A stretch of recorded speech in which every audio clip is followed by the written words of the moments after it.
Leader TV जे programme interview में आवां जो मेज़बान डॉक्टर अयूब शेख ऐं मूंसां गॾु आहे पाकिस्तान जो नामियारो दानिश्वर, कहाणीकार, नावलिस्ट, सहाफ़ी, शाइर जनाब मदद अली सिंधी साहब।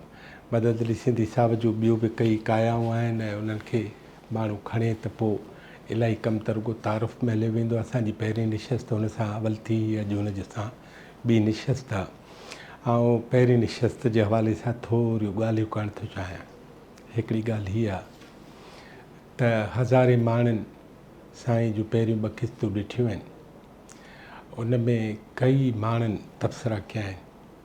उहे तबसरा सभु पॉज़िटिव आहिनि ऐं ख़ुशि आईंद आहिनि। असांखे ख़ुशी आहे त माण्हुनि पंहिंजी ॻाल्हि कई आहे। अयोध्या मां मिस्टर टेकचंदाणी हिकिड़ी ॻाल्हि कई आहे। हुन चयो त मुंहिंजो पीउ ऐं मुंहिंजो ॾाॾो हैदराबाद जा हुआ, पर हैदराबाद जे बारे में जेको मदद अली सिंधी साहब, हुन नालो न लिखियो पर चयो त जेको हिन शख़्स हैदराबाद जे बारे में ॻाल्हायो आहे इहो त मूंखे मुंहिंजे पीउ ऐं ॾाॾे बि न ॿुधायो ऐं के ॿियूं शयूं रहियल हुजनि त उहे बि ॿुधायो। असांजे कई दोस्तनि फ़ोनियूं करे, कई माण्हुनि तबसरा करे उहो लिखियो आहे त साईं मदद अली सिंधी जेको आहे उहो टंडे ठोड़े जे बानी मीर हसन या साईं कमर ज़मान शाह या टंडे ठोड़े जा ॿिया माण्हू या मुख़्तलिफ़ हवालनि सां मुख़्तलिफ़ स्कूलनि जा मुख़्तलिफ़ ख़ैरात कंदड़ माण्हू ऐं उहे सभु जो सभु जेके आहिनि साईं विसारिया आहिनि ऐं साईं खे इहा ॻाल्हि असांजे पारां तव्हां यादि कराइजो। मुंहिंजो पंहिंजो ख़्यालु हीअ आहे त इहा ॻाल्हि ठीकु आहे। कई माण्हू भला भले जो शइ कोन्हे।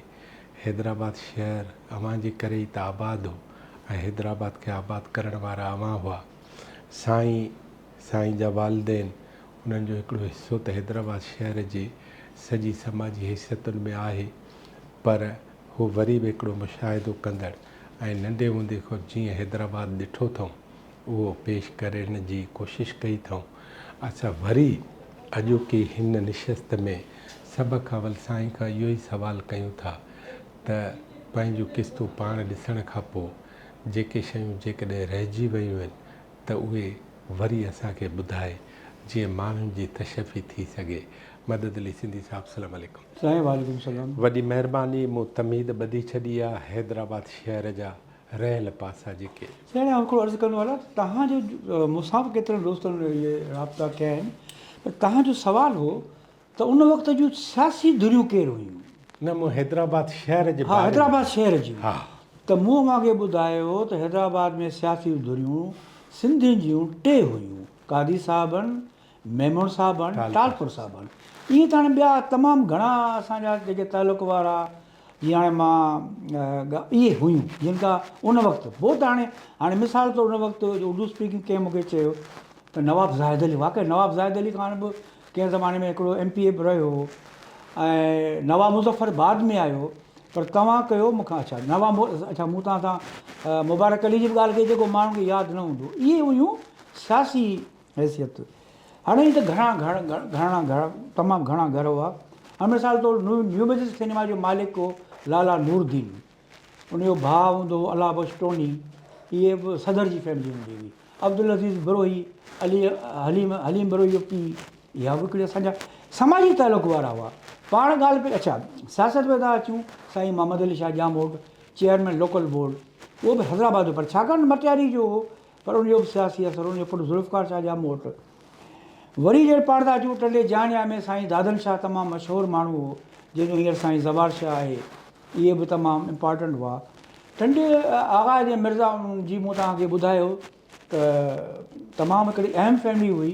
असांजो त ख़ानदानी तालुक़ जो मिर्ज़ा कलीज बेग पाण पंहिंजे लिखियो आहे त मियां अलाब मोहम्मद यूसुफ कुरैशी आयो ॿारनि सां गॾु, माना फैमिली टर्म्स हुआ। ऐं बाबा त मरहूम कंदो त मूं मिर्ज़ा साहिब जे जनाज़े में बि शिरकत कई हुई कराची मां अची। अहिड़ी तरह ॿियूं बि काफ़ी फैमिलियूं हुयूं। हाणे जीअं मूंखे तव्हां शम सिनेमा जी ॻाल्हि कई, चराख़दीन मरहूम, इन जूं 2 सिनेमा पोइ थियूं। शहन सिनेमा विकिणियूं त वरी लतीफ़ाबाद में वञी शाइन सिनेमा ठारायूं, संगीत सिनेमा ठाहियूं, ॿी बि हिकिड़ी सिनेमा ठारायूं। जीअं हाणे हुसैन शाह फाज़लाणी हो त ॿाहिरि जो, पर हैदराबाद में रहंदो हो ऐं हैदराबाद में उन पहिरीं सिनेमा ठाराई, उहा नूरमहल सिनेमा विकिणी छॾियईं।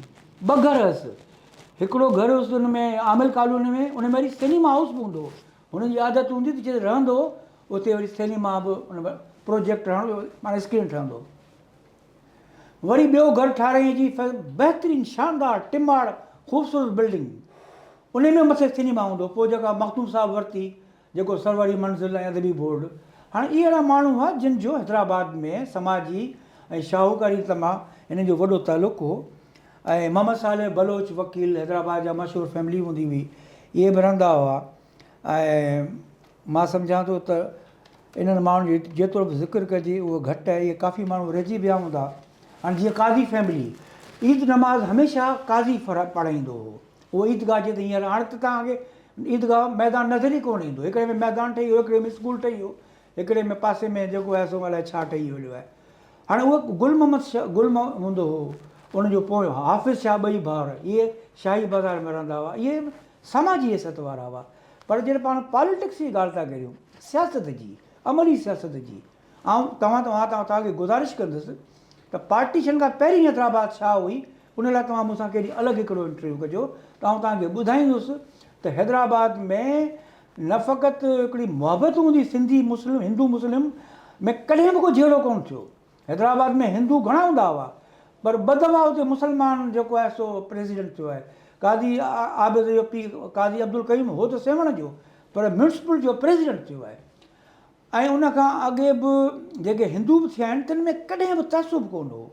ऐं आउं तव्हांखे ॿुधायां त जॾहिं थियोसॉफिकल सोसाइटीअ जो जी 1898 में ब्रह्मो समाज जो मंदरु खुलियो आहे, त उनजो जेको संग बुनियाद रखणु महिल मुस्लमान काज़ी बि आहे असदुल्ला शाह काज़ी, ऐं कैथोलिक जो हिकिड़ो पुष्प आहे, ऐं नवल राय हीरानंद बि आहे, ऐं जेको आख़िरी ॿियो माण्हू तव्हांखे ॿुधाए छॾियांव त उहो हो राय बहादुर दीवान सत्येंद्र नाथ, इहो राबिंद्र नाथ टैगोर जो नंढो भाउ, उहो सेशन जज हो, उहो बि उते हो। जीअं मूं तव्हांखे ॿुधायो, अञा पाण सेठ विशनदास जी फैमिली, इहा बि हैदराबाद जी असुल फैमिली हुई। हरचंद राय विशनदास, उनजो पुटु, उनजो वरी पोटा, इहे सभु रहंदा हुआ। उन्हनि जो शाही घर हूंदा हुआ, प्लाट हूंदा हुआ। मूंखे यादि आहे, असीं जॾहिं कैसर सिनेमा ते वेंदा हुआसीं, साॼे पासे फुलेली जो वाह मां पाणी ईंदो हो अफंदी टाउन लाइ। अफंदी साहब, ख़ान बहादुर हसन अली अफंदी, उहो बि हैदराबाद जो हो। उनजी फैमिली बि हैदराबाद जी। मूं तव्हांखे ॿुधायो त हुसैन अली रहंदो हो, जेको बाबा सां गॾु वेंदा हुआ विक्टोरिया गाॾी में चढ़ी। त इहे फैमिलियूं टंडे आगा जा मिर्ज़ा आगा साहिबान, मिर्ज़ा साहिबान, इहे सभु जिन जो समाजी हैसियत हो। हिन में मुंहिंजो कंहिं बि फैमिलीअ खे न घटाइणु आहे, छाकाणि त पॉलिटिकल आहे। त पॉलिटिकल मां वॾा चवां, असांजी का सियासी हैसियत काई कोन हुई। असांजी सिनेमा हुई, मूं तव्हांखे ॿुधायो हैदराबाद में 11 सिनेमाऊं, सभ खां क़दीम सिनेमा हुई न्यू मैजेस्टिक सिनेमा। उहो हिकिड़ो हूंदो, अंग्रेज़नि छा कयो, जो कैंटोनमेंट जॾहिं खोलियूं, पहिरीं कैंटोनमेंट हुई हैदराबाद जे किले में। किले में 1906 में बारूद फाटो।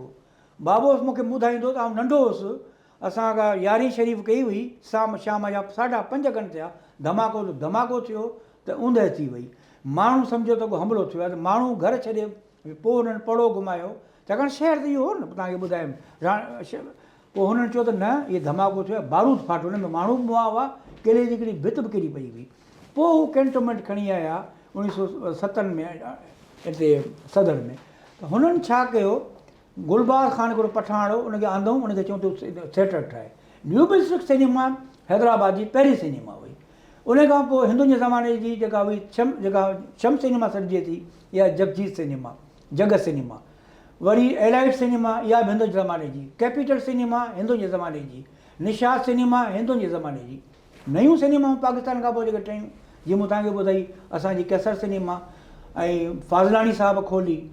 ऐं हीअ जेके पोइ कोहिनूर सिनेमा, वरी हिते बाग हूंदो हो, शाही बाग हूंदो हो, गुलानी जी साईं, गुलानी मेमण साहब जेको थियो वज़ीर कानून, त उहो सॼो अलाट कराए उते इहा सिनेमा ठाराए छॾियईं। कोहिनूर सिनेमा ठही, पोइ चांदनी, पोइ बाग ते ठाराए छॾी। हा, जी बाग ते ठाराए छॾी। उते मस्जिद बि मूंखे यादि आहे, मस्जिद बि हिकिड़ो मुक़बरो हो, पर साईं हाणे हक़मनि खे केरु थो पुछे। काज़ी साहिबनि मुंहिंजी मुखालफ़त कई, पर पोइ हू ठाराए विया। इहा सिनेमा हुई। अच्छा जीअं मूं तव्हां इहे बुर्गणी जी ॻाल्हि कई त रईस जेको ग़ुलाम रसूल वारनि जो बंगलो रईस ग़ुलाम मोहम्मद ख़ान जो इहो बुर्गणी हाउस हो, या रईस जान मोहम्मद जो बंगलो तव्हांखे ॿुधायमि, इहे हिकिड़े सियासी जॻहि हुयूं। पर पाण जॾहिं वरी ॿीहर मुलाक़ात कंदासीं त पार्टीशन खां पहिरीं हिंदू कहिड़ा हुआ? जेके चांदनी सिनेमा वरी चांदनी सिनेमा गुलाम नबी मेमन साहिबु पोइ ठाराई। हाणे उहो संदसि कंहिं महबूबा जो नालो हो, उन बेगम साहिबा जो ॿी का माई, हाणे या चइजे न चइजे बाज़ तव्हां कटे तव्हां दोस्त चऊं दोस्त हुउसि। जीअं हाणे मूंखे यादि आहे त रईस करीमश निज़ामाणी जो बि घरु हूंदो हुओसीं हुते इन ई में सदर में, उते उहो रहंदो। रईस करीमश निज़ामाणी शौक़ीन हूंदो। हाणे रईस जा जेके दोस्त हुयूं, हा दोस्त हुयूं रईस। ऐं तव्हांखे रईस साहिबु वीचारो पोइ कटे छॾियो हुन ॿिए छापे मां, त रईस साहिबु हमेशह दोस्तूं घुराईंदो हो, त जेको हुनखे दोस्त आणे ॾींदो, हाणे हुन लाइ कीअं लिखे त हू विच वारो लिखी त महबूब मिलाईंदड़, आउं सम्झां थो त महबूब मिलाईंदड़। आउं वरी चवंदो आहियां त हिनखे बसि जेको साथ ॾिए, ॿियो छा थो करे सघे। त उन साथ ॾींदड़ जे नाले में इहा चांदनी सिनेमा ठाराई। इहा सिनेमा ठही, वरी बम्बे न्यू सिनेमा वरी हिकिड़ो उर्दू काज़िम शाह हो, उन वरी पोयां जेको छा चइजे त मुक़ाम हो, क़बरूं हुयूं, हुनखे ॾाराए उते ठाराए छॾी। इवन फिरदो सिनेमा पहिरीं काज़िम जी कोन हुई, हिकिड़े माण्हू जी, रईस दरिया ख़ान राजपर। फिरदोस माना यूनिवर्सिटी बस स्टॉप, यूनिवर्सिटी। हाणे त माण्हू उन पुट खे चवनि त बाबा तूं फिरदोस अचु, हू ॻोल्हींदो बाबा कहिड़ी फिरदोस सिनेमा। हाणे पोइ मूं चयो वाक़ई हिनखे कहिड़ी, उते त पेट्रोल पंप आहे। हाणे इहा फिरदोस सिनेमा जेका हुई, इते बि रईस दरिया ख़ान राजपर हैदराबाद उनजो उत्तर जो कंडियारे जो ख़ासि जंहिंजो हाणे वरी उनमें उनजो जेको आहे सो उन इहा सिनेमा ठाराई। पर उहो बि शौक़ीन हो तमामु घणो। पोइ उन उहा सिनेमा काज़ी साहिबनि खे विकिणी छॾी, छाकाणि काज़ी साहिबनि जी वाइफ काज़ी अकबर जी ऐं काज़ी आबिद जी जेका हुई, हिन जी ॿी भेण हुई, माना टे भेणूं हुयूं, त उन वरी हुनखे विकिणी छॾी। कंहिंजो टे भेणूं? काज़ी अकबर जी ज़ाल, काज़ी आबिद जी ज़ाल ऐं इन रईस दरिया ख़ान जी ज़ाल। पहिरियूं ज़ालूं, पोइ त ॿियनि जो ज़िक्र कोन था करियूं। हुनजी त हिकिड़ी ज़ाल हुई तरह जी, उन इहा सिनेमा विकिणी छॾी। उहा बि क़ब्रिस्तान ते ठही हुई, छाकाणि हीअ सॼो क़ब्रिस्तान हो, ओल्ड कैंपस ताईं क़ब्रिस्तान हो। पाण रायपुर बर्दाश्त करे विसारियूं था। मां चयो हिकिड़ो मूं सां प्रोग्राम तव्हां रखो त हैदराबाद खे ठाहींदड़ केरु हुआ, उन्हनि जी कहिड़ी कंट्रीब्यूशन हुई, सो उहो पोइ ॻाल्हि कंदासीं। पाण जेके अची विया आहिनि नाला से त मूं ॾिना आहिनि। ऐं पाण छाकाणि सियासत जो ज़िक्र पिए कयो त वरी पाण मोटी था अचूं सियासत ते, त मूं तव्हांखे ॿुधायो त 4 मार्च 67 खां पोइ हैदराबाद तव्हां मूंखे कटो था, मूंखे विसरी वञनि। हाणे तव्हांखे कटण ॻाल्हि अहिड़ी थो कयां जेका तव्हांखे यादि बि भला। हैदराबाद में के मायूं मशहूरु हुयूं जेके शौक़ीन हुजनि? आउं तव्हांखे साफ़ ॿुधायां, हैदराबाद ॾाढो हिकिड़ो तहज़ीब याफ़्ता शहर हो। एतिराज़ी कोन्हे हीअ जेको थी था करियो, हाणे जीअं हाणे ॻाल्हि त कजे, बाबा जी का हूंदी हुई कराची में दोस्त अम्मा छा चवंदी, बाबा पिणे जी साहेड़ी आहे, फोटो लॻो पियो हूंदो हुन में साड़ी पाणीअ जे जहाज़, मां तव्हांखे ॿुधाए छॾियां सिंधीअ में गर्लफ्रेंड खे साहेड़ी, त फोटो लॻो पियो असांजे घर में पाणीअ जे जहाज़ में, बाबा साईं फर्स्ट क्लास ड्रेस पई अथसि, ख़ूबसूरत ऐनक पई अथसि, ऐं हुन साड़ीअ सां माई हथु ॾियो बीठो आहे। असां चयो माई केरु आहे? बाबा पिणे जी साहेड़ी आहे। हाणे साहेड़ी असांखे त ख़बर कोन हुई, पोइ ख़बर पई त साहेड़ी छा थींदी आहे। हैदराबाद में जंहिंखे शौक़ु हूंदो हो उहो बाज़ारि हुसन में हलिया वेंदा हुआ। शरीफ़ माण्हू असांजा एतिरा हूंदा हुआ। मूंखे यादि आहे हिकु दफ़ो मोटियासीं पे, त मुंहिंजी मासी वेठी हुई विक्टोरिया गाॾी में, त हुन वीचारे को विचां शाह सिनेमा ईअं रस्तो ते कटियो। चई केॾांहुं थो वञी? चईसीं विचां तूं कटे करे। चई त रंगीले नोटा न हल, हितां खां वापसि कर। त मूं चयो अलाए छा रंगीलियूं कहिड़ियूं। पोइ ख़बर पई त लंघण बि शरीफ़ माण्हू न सघंदा हुआ, पर शौक़ीन मुड़ुस वेंदा हुआ, वॾा माण्हू वेंदा हुआ, गानो ॿुधंदा हुआ। उन जूं साहेड़ियूं हूंदियूं केतिरनि माण्हुनि जा। हाणे जीअं असांखे ख़बर हूंदी, फाज़लानी साहिबु त खुलम खुला वञी जहिड़ो बि कंदो हो, ऐं हुन जूं दोस्तूं तमामु घणियूं हुयूं। रईस करीम निज़ामाणियूं तमामु घणियूं हुयूं, ॿियनि जूं बि हुयूं, पर शरीफ़ माण्हू घणो करे अवॉइड कंदा हुआ। वेंदा हुआ त राति विच में को विया, गानो ॿुधी मोटींदा हुआ, रख रखाव कोन हूंदो हो। ऐं इहे क़िस्म जी जेका चओ था त के मशहूरु मायूं असां न ॾिठियूं हैदराबाद शहर में। मूंखे हैदराबाद हाणे अब्दुल करीम लोधी साहिबु, उहो बि हैदराबाद जो हुनजी मूंखे यादि आहे, हुनजी भेण जेका असुल में अम्मा जी साहेड़ी हूंदी हुई। हाणे इहे असुलु बेसिकली उतां जा इहे तमामु सुठियूं फैमिलियूं हुयूं जेके हुन ज़माने में पर्दो कुझु 4-5 फैमिलियूं हुयूं जेके पर्दो कोन कंदियूं, पर्दो तमामु कंदी हुई, पोइ हुन लाहे छॾियो। त आउं सम्झां थो त हैदराबाद मूं तव्हांखे ॿुधाए न आंग्रेज मूंखे सभु ख़बरूं ख़बर कहिड़ियूं फैमिलियूं अचो जेकर पाण शाही बि तव्हांखे ॿुधाईंदुसि हिते केरु रहंदा हुआ, हिते केरु रहंदा हुआ। ॿियो ख़ान साहिबु मोहम्मद इब्राहिम कुरैशी मुख़्तियारकार हूंदो, उनजो घरु हूंदो हुओ। हिन पासे हिकिड़ा हूंदा कुरैशी, उनजो घरु हूंदा हुआ। सोनारनि जा घर हूंदा हुआ, असांजे माइटनि जा घर हूंदा हुआ। वरी ओसी ते वञी सरेगाड़ वरी अॻियां वञी पोइ त हिंदू मुस्लमाननि ज़मीनदारनि जी इहे जायूं वरितियूं हीराबाद जूं। साईं अब्दुल्ला शाह जो सोरो आहे सईद आलम शाह, उहो बि उते रहंदो हो। फाज़लाणी जी हूंदी हुई, ॿियनि जूं केतिरियूं जायूं हूंदियूं। मूंखे हिन काफ़ी वॾे रंग जूं जायूं हुते हूंदियूं हुयूं। त आउं सम्झां थो हैदराबाद जेका तव्हां सुवालु कयो दोस्त हूंदियूं पर हुते हूंदियूं हुन पासे। अच्छा, हिन में आख़िरी सुवालु हिननि ॻाल्हि जे हवाले सां पुलिस तॾहिं छा कंदी इन सिलसिले में? साईं पुलिस जो हाणे मूं तव्हांखे ॿुधायो छाकाणि मुंहिंजो बाबा हाणे न बाबा साईं जी रहियो पुलिस में। बाबा साईं कंहिं ज़माने में सिंध में DIG कोन हूंदो हो, छाकाणि सिंध हूंदी बम्बईअ सां। DIG रहंदो कराचीअ में अंग्रेज़। ऐं बाबा मां जेका जॉइन कई त SP कंहिं ज़माने में असांजे ॾाॾे जो दोस्त हो मिस्टर ओमनी, उहो वरी DIG थियो। DIG त हुन बाबा खे चयो तूं, छाकाणि बाबा मैट्रिक कोन करे सघियो, उन घुराए पंहिंजो असिस्टेंट कयो। हाणे उहो माना हिकिड़ो DIG सॼे सिंध खे हलाईंदो हो, हिकिड़ो SHO माना सूबेदार उनजी बदिलियूं पाण कंदो हो। ऐं उहो बाबा साईं खे ख़बर हूंदी हुई। हैदराबाद जो कमानी हूंदो SP कमानी चवंदा। असां जेके ॾिठा हाणे अब्दुल अज़ीज़ बुरोई मूं ॾिठो बाबे जो दोस्त हो, तमामु ईमानदार ऐं हिकिड़ो नेक माण्हू। ॿियो हिकिड़ो डेविड मिस्टर अंग्रेज़ी हूंदो हो, उहो बि हूंदो हो। ॿियो हिकिड़ो तव्हांखे ॿुधायां ख़ुर्शीद बेगम जेका TV आर्टिस्ट अचे आई हुई, जेका PTV ते ईंदी हुई, इन नालो उर्दू फिल्म जी मशहूरु हीरोइन हुई। इहा अलीगढ़ जा हुआ। इन जो ॿी भेण जेका हुई उहा कम्युनिस्ट पार्टी जी लीडर हुई, रशीदा जहां उनजी भेण ख़ुर्शीद बेगम, इहा उन SP जी ज़ाल हुई। पोइ वरी एक्ट्रेस हुई, अम्मा ॿुधाई साड़ी ॿधी ईंदी हुई, अम्मा चवंदी हुई कंहिं ज़माने में इहा एक्ट्रेस आहे। पोइ वरी उन TV जी एक्टर ॾाढी बहितरीनु एक्ट्रेस हूंदी। हू इंट्रस्ट एतिरो कोन हूंदो हो न। पुलिस वारे जो पुटु बि SP जो पुटु बि असां सां गॾु पढ़ंदो हो। हाणे मिसाल तौरु कादी सचे ॾिनो साहिबु, उहो डिप्टी कलेक्टर हैदराबाद, उनजा पुटु बि असां सां पढ़ंदा हुआ। हबीबुल्ला ख़ुश्क उनजो पुटु पढ़ंदो हो। ख़ान बहादुर मोहम्मद बख़्श शेख 1946 में हैदराबाद जो कलेक्टर, ठीकु आहे न साईं। पर हुन माण्हूअ खे पंहिंजी कराची में त बंगलो हुउसि GM जे पासे में, पर हैदराबाद में उन हिकिड़ो किराए जे घर में रहंदो हो।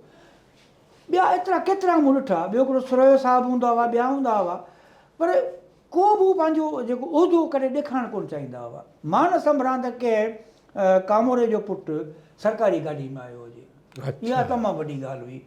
ऐं जीअं मूं तव्हां सां ॻाल्हि कई हाणे अंग्रेज़ बाबा मरो ॻाल्हि कंदो त इहो ओमनी साहिबु एॾो त सख़्तु हूंदो हो, जॾहिं हलंदो हो केरु टूअर ते त कंहिं वॾेरे जी मानी घटि कोशिशि कंदो न खाईंदो। चई जैमासाबाद हलिया थी त मूंखे चई त आउं त हाणे नथो करे सघां छा, की वञी मीपो ख़ासि ट्रेन मामू जी बेकरी तां बिस्कुट वठी आहे। उहे 2 ॾींहं बिस्कुट चांहि सां खाईंदो, पर कंहिं वॾेरे जी मानी कोन खाईंदो हो। एतिरा इहे अख़लाक वारा माण्हू हुआ। ऐं उनजो फ़ोटू बि मूं वटि आहे, मूं त उन छपिया बि आहिनि। अंग्रेज़नि इहो हिकिड़ो कमु कयो त हिकिड़ो जेके SHO रखियूं, जेके सूबेदार रखियूं, उन्हनि जे हुते उन्हनि जो हुकूमत हलंदी हुई। हिकिड़ो ॻाढ़ी पगड़ी वारो सिपाही सिंध ते हुननि जेको आहे सर जान जेकब जी मिसाल वठो, चई त मूंखे चार्ज जी ज़रूरत कोन्हे। उहो रहियो जेसीं ताईं हिमत सां रहियो। तव्हांखे ख़बर आहे त खानगढ़ में हुन माण्हूअ एतिरो कयो, अॼु बि जेकॾहिं दफ़न आहे हुते त माण्हू हुन ते वञनि था। खानगढ़ माना जेकबाद। अंग्रेज़ कलेक्टरनि जा पंहिंजा हिकिड़ा मिसाल हुआ। उनखां पोइ बि जेके मुस्लमान कलेक्टर थिया उन्हनि, हाणे मूंखे यादि आहे हिकिड़ो आगा मोहम्मद याकूब, उहो बि हैदराबाद जो कलेक्टर रहियो।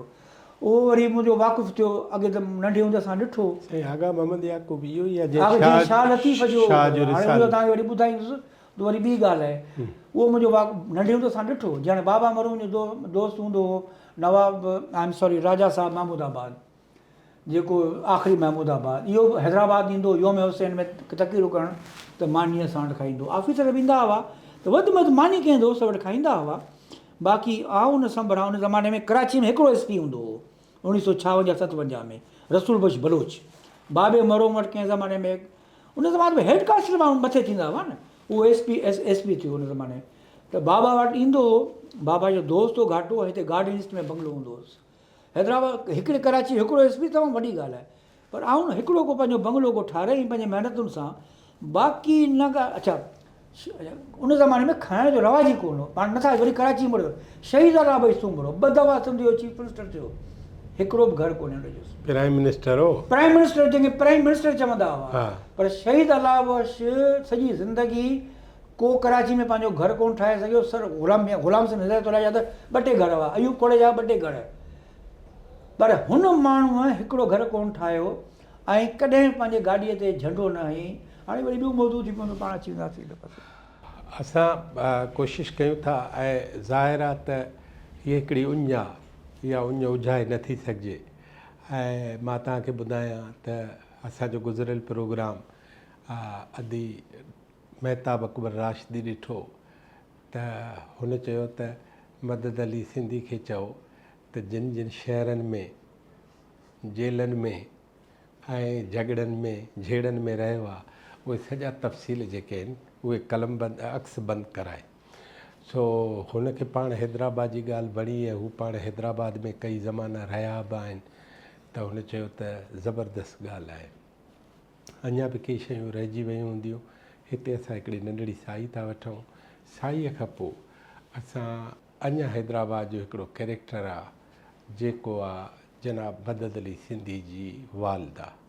हिकिड़ी आॾ हुई, हिकिड़ो शेल्टर हो, हिकिड़ी शील्ड हुई, हिकिड़ी पनाह हुई ऐं हिकु माण्हू सॼी सारी पनाह गाह हो। हिन साईअ खां पोइ अचो त उन वालदा ते ॻाल्हाए।